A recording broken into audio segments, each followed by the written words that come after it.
Hello, everyone. What? That looks really weird. Hold on a second.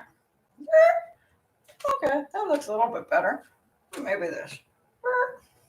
Okay. I forgot it was 7 o'clock, so I'm like racing in. Something still looks funny here. Like, hold on, one more second. Let me make myself look normal ish. All right. And can everybody hear me?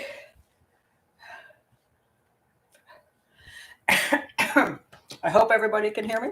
Okay. Oh, cool. Thank you, Lisa. Can see and hear me. All right. Michelle says, Pat, you are not alone as I am in the 3rd week of having COVID. Oh, my God. You got it bad. I'm only on day 5 and I'm whining a lot. I hope you're getting better now. Are you? I certainly hope. Good Lord. I mean, I don't know if you got Delta or Omicron, but I think I had Omicron, so I lucked out on that one. So not as bad as it could have been. Oh, hold on a second. I'm sweating. I almost canceled tonight because yesterday I felt really crappy and I'm like, I couldn't think and I'm like, I don't even know what I'm going to talk about because I'm too tired and I can't look anything up and I'm exhausted. And then suddenly someone sent me some interesting stuff and I livened up and I went, oh, the heck with it. I can do this today. Oh, Molly says she's well. You're getting better, Michelle. Fantastic. All right. All right. All right. You may hear me cough a few times during the show, but and I still have the manger set up behind me. So you can see I'm a little behind on taking down the Christmas decorations. So Molly says I'm well. I hope so, Molly. Were you sick? Did you have COVID too? It's like everybody now has COVID. So it's like, you're not so special anymore if you have COVID. Okay. I'm just trying to fix a few more things because I really didn't do a very good job of setting up here. All right. And I still got too much flashy stuff in my eyes. I don't know what's going on. I'm having the glasses problem again, and I can't seem to fix it sometimes. So let me see if I can turn this so it's less. No. Okay. I give up. All right. So anyway, let's go. I've got a bunch of cool things today to talk about, and I have a lot of notes everywhere. And as I said, I've been a little bit, my aunt's favorite word was discombobulated, and I think I qualify tonight as being slightly discombobulated. So I'll take a little longer to find my notes, but there's a lot of cool things that happened, and I want to point them out. The first one is about Ghislaine Maxwell, of course, got convicted. Thank God.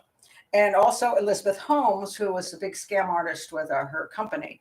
And she got convicted, at least of 4 counts. And it was an interesting one because we're talking about a fraud case. And remember I talk about juries and how difficult it is for juries to understand what the heck is being talked about. And this case was so bad that, I mean, there was a guy that was there's so much information and it's so technical and it's so confusing and it's so boring. One guy was doing Sudoku and apparently that got him knocked off the jury.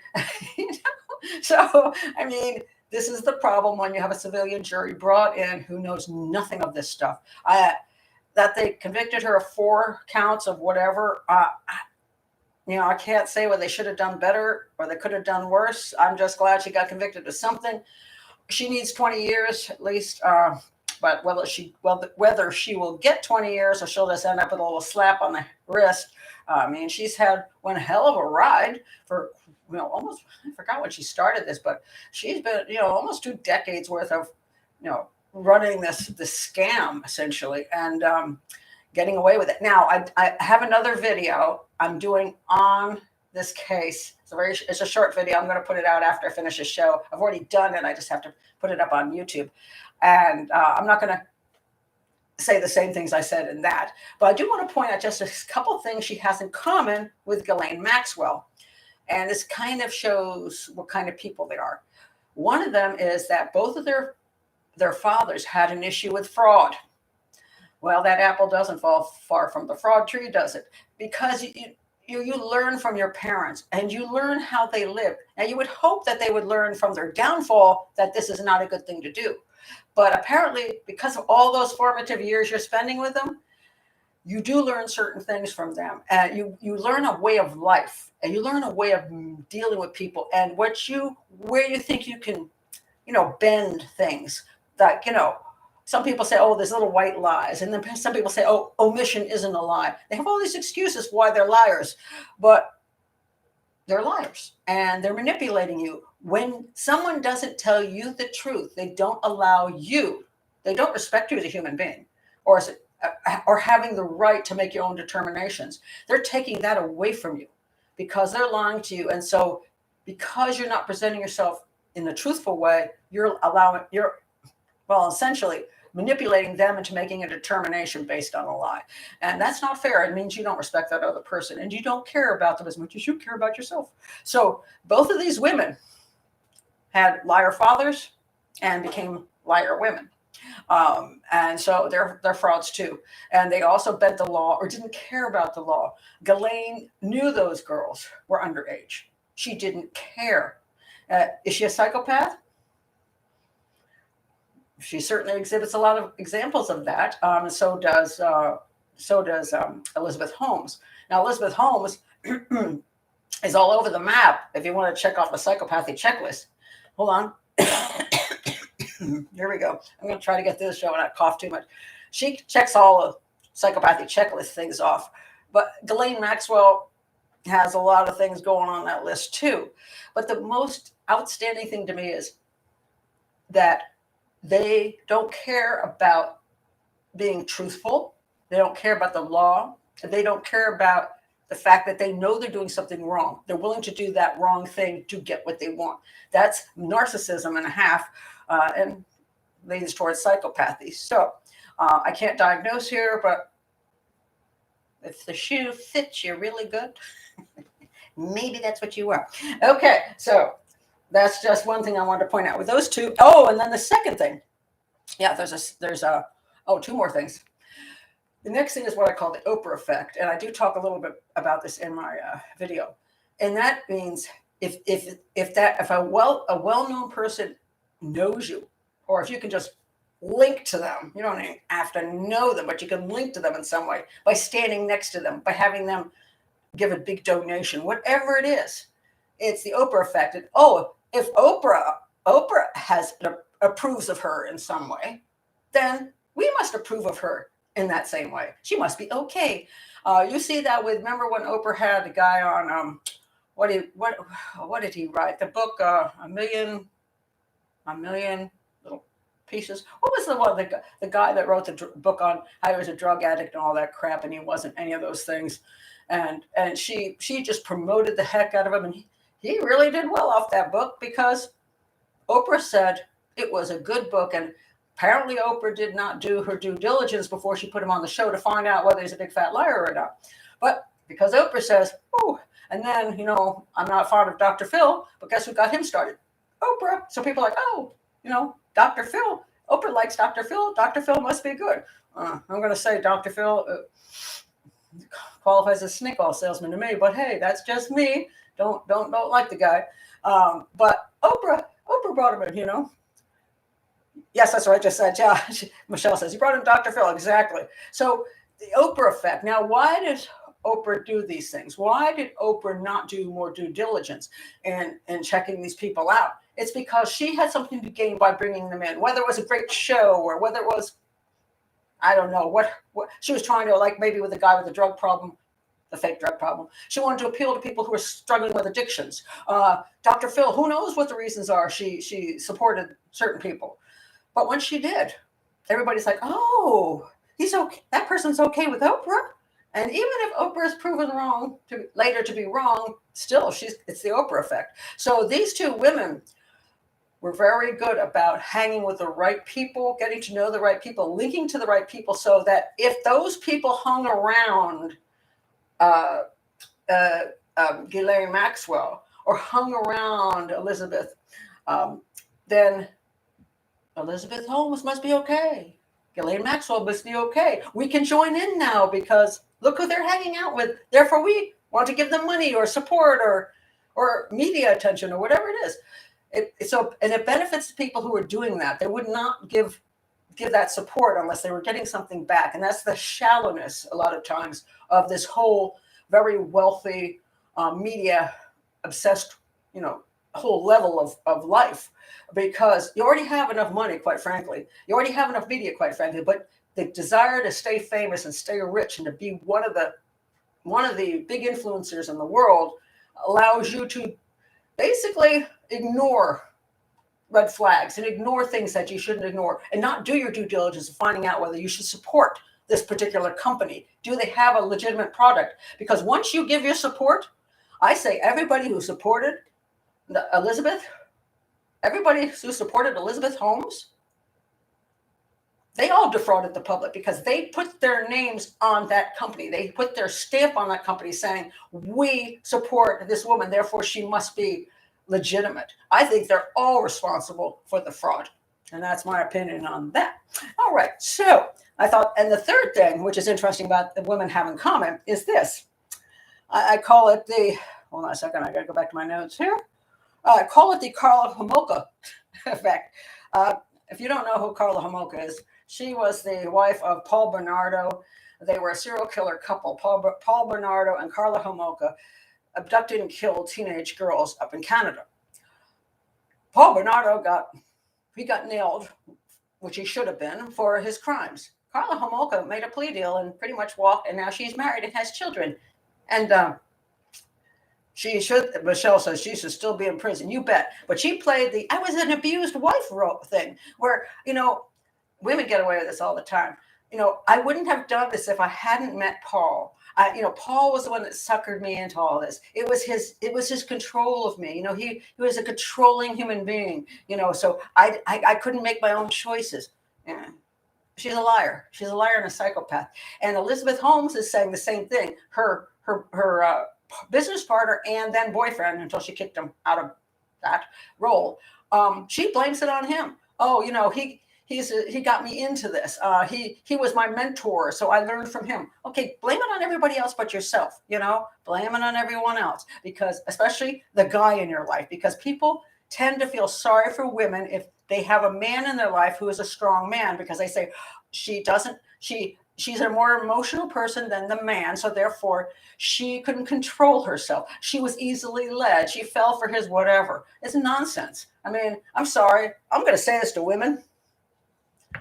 If you let men control you, well, then too damn bad. It's about time women say, hey, as long as I'm not forced into I'm not sold into marriage. I'm not living in a country where I didn't have any rights. If I choose to be with a man, do you see something keep going in and out on my thing? It's really weird. I'm not sure what's causing that. You see that? It keeps moving, and I don't know why it would keep moving. The video is going in and out, and it's very strange. I'm not doing a thing. I'm not touching the table. It just keeps doing it. So now we have a glitch tonight, and I'm not going to be able to fix it. So I'm just going to keep going and hope that y'all don't get nauseous and seasick. But I'm sorry, ladies. There's about time. I know that this is an excuse a lot of people like to use. I got involved with this guy, and then he controlled me, and he did this and he did that. Hey, unless you were forced into that relationship, you chose to be with that person, and you had your own reasons for choosing to be with that person, and you are responsible for those reasons. And yeah, maybe you had a shitty childhood. Maybe you did. Maybe something didn't go well in your childhood. You learned all the wrong things. But when you become an adult and you go into those kind of relationships, we got to sort of say, we cannot always blame the other person. We're making those choices ourselves. And ladies, you want to be equal with men, you got to stand up for yourselves and say, I'm going to take responsibility. And on that note, because I got this very interesting question sent to me by Christine. I thought it was really neat. That was, what are the differences between, she asked about serial victimhood. We all sometimes become victims. As I just pointed out, sometimes we make a poor choice and hook up with a person we shouldn't hook up with, and things go badly and he becomes abusive or controlling, and we stay because we already had kids with them and whatever, because we already got ourselves suckered into the situation. So we end up being victimized. It's unfortunate. And we all make mistakes, believe me. And when I say women got to stand up, I'm going to say it a few times in my life. I haven't done that myself. I have allowed myself to be victimized. The person who did it was still victimizing, but I sort of worked myself into that situation. I didn't. But we all make choices in our lives like that. I mean, no matter whether it's work or it's relationships or whatever we choose to do. Sometimes we just end up in those situations. Now, we have a couple choices when we end up in those situations. We can either say, it was very unfortunate. I ran into a really crappy person. I made maybe a poor choice to be in their vicinity. I don't mean something like you're walking home, you're walking from you're going to college. You're walking to your car at 3:00 in the afternoon, and a guy puts a gun to your head and makes you get in his car and takes you away and rapes you. That's not the type of thing I'm talking about. I'm talking about stuff like, you went to the bar, you got drunk, you went with some guy you didn't know, you got to his house, you got naked, and then he decided to do more than you wanted, and then you were so drunk you didn't say no, and then you think, oh, well, he ended up having sex with me, but I never really told him no. Okay, you made some bad choices. Was the guy right? I don't know. Maybe he was drunk too. I don't know. But, it's maybe an unfortunate thing. We're going to have to deal with it. Maybe we need to change our own behaviors. So when we recognize that we need to, face who we are sometimes, face our mistakes sometimes, and improve. We go, okay, that wasn't too bright. I'm going to do better. I'm going to do better. I'm going to be more cautious about who I date. I'm going to not get married unless I know the person for 2 years. I'm not going to have sex with people on the first date. I'm going to wait till I'm in a relationship, even if I have to go be lonely for a couple of years. We can change our behaviors. But when we get victimized over and over and over and over and over again, maybe the problem is with us, that we keep putting ourselves in a situation which allows us to be harmed or hurt in a way we don't like. And that means that we're not willing to face reality. And that's how we become a serial victim. Okay, that is different from Munchausen syndrome. Because you say, well, is that the same thing? Munchausen syndrome, they keep getting victimized. No, they're not getting victimized. They're making themselves out to be a victim. That's different. That is, sometimes when you're serial victimized, you keep saying it's the other person's fault, even if you have a part in it. You're always blaming the other person. So, even though I chose to marry him within 3 months, he wasn't a good person and he victimized me. Okay, well, but you set that up. He quote date raped me, but we were, yeah, he was drunk too, but I was too drunk to say, I don't know what I actually said. Okay, maybe he was wrong, but so were you. So I don't know where the truth lies there. So, are you a victim, or are you just pointing the fingers at somebody else? They did this to me, therefore they made me a victim. It gets confusing, but the fact is those are things we kind of more like our behaviors that we're not accepting our role in them. Now, Munchausen syndrome is different.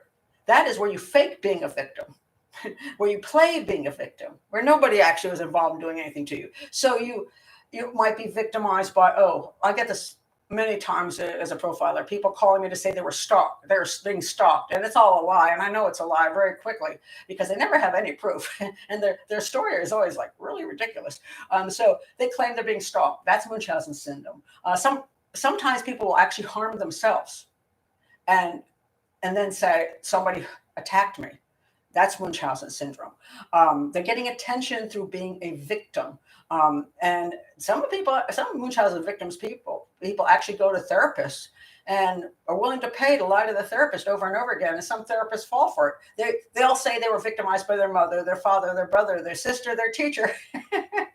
Everybody's done something to them. Oh yeah, and that's satanic worship too. And they'll make up story after story. And if you're a really good therapist, you're going to go, I'm not buying this. But if you're not so bright as a therapist, you might actually start feeling sorry for them and believe they were victimized.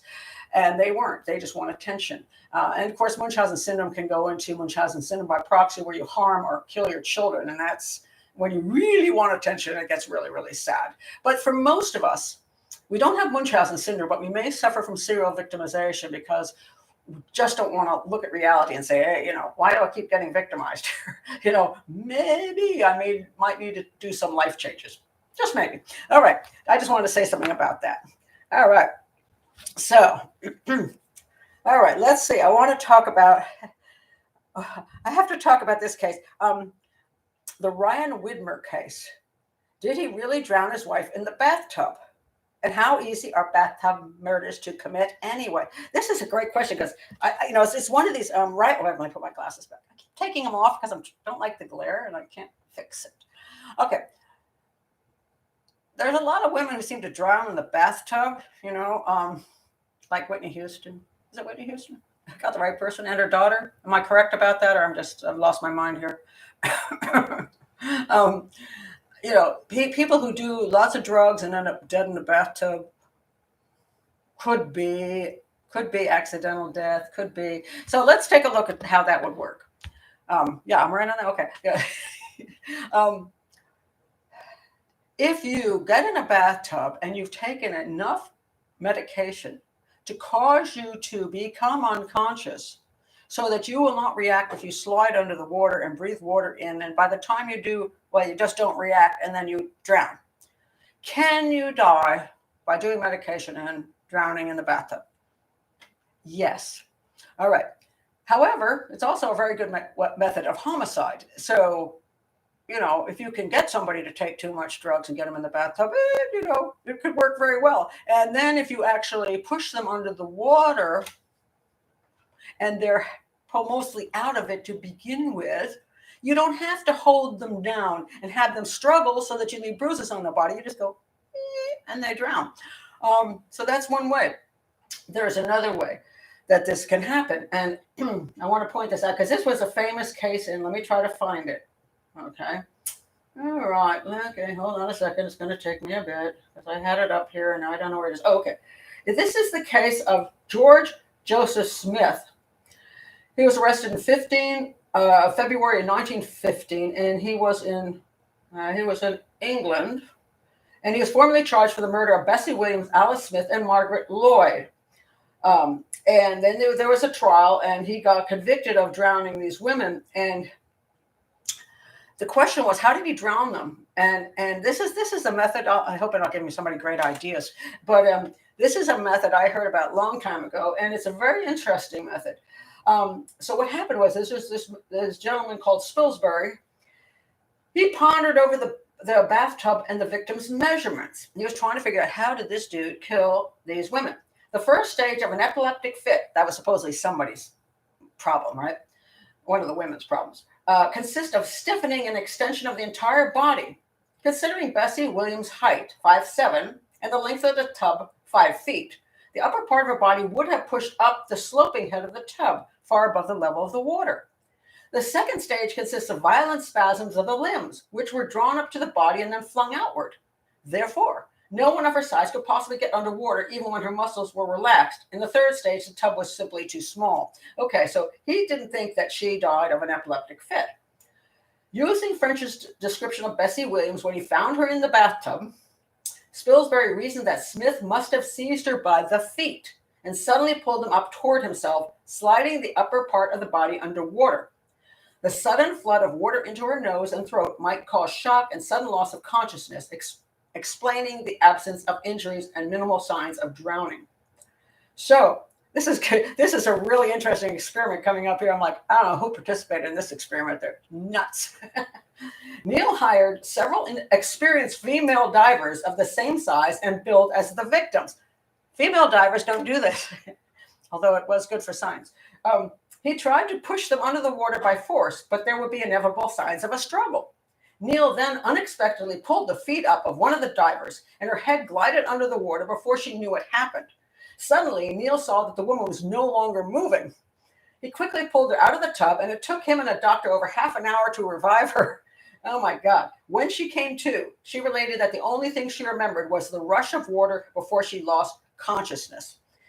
Thus was Spilsbury's theory confirmed. So I think that was really, really fascinating. And I had heard about this a long time ago. Just even imagine this in a swimming pool works even better. Okay. So again, ideas for people who want to kill your wives. Okay. So you say, honey, let's go let's go into the swimming pool. Now you get in the swimming pool and you're like, oh, and then you just step back and you grab her feet and pull them up. And she goes right under the water. And then she's down there like this. And she doesn't even have a tub. So she can't whack things. She can't push down on anything. She's just under the water. And all he's got to do is keep her feet up until she drowns. It's a nasty little way of doing somebody in. So, yes, There are ways to kill people and not leave necessarily marks on their body. But even so, there's sometimes, even guys who sometimes killed their wives in a bathtub, they will claim things like, well, I found her and I pulled her roughly out of the bathtub and I tried to do CPR on her and that's where all the damage came. There's or she was standing up and she fell. I heard a clunk. She was standing up. Getting out of the bath, you can slip coming out of a bath, can you not? So now you're getting out of the bath and you slip and you slam your head into the wall. You go down, you hit your hands on the thing, and then you lose consciousness and you drown. You see? And the guy's like, I heard this thunk, but I never thought much of it until later I went in and, oh my God, she was under the water. You see? You can come up with a good story, and sometimes it works. Now to the issue of Ryan Widmer, who people are trying to get out of prison. Let me tell you the statement. I hope I can find the statement. Okay, hold on a second. All right. Let me find the statement. And that may take me a second because God knows I don't know where I put it. And it was a great statement too. Hold on one sec. Where did it go? Okay, hold on. It must be on my. All right, let me try this. Okay, Widmer, where are you, Widmer? I've got so many things open because I'm talking about so many cases. Okay. Is this it? Sarah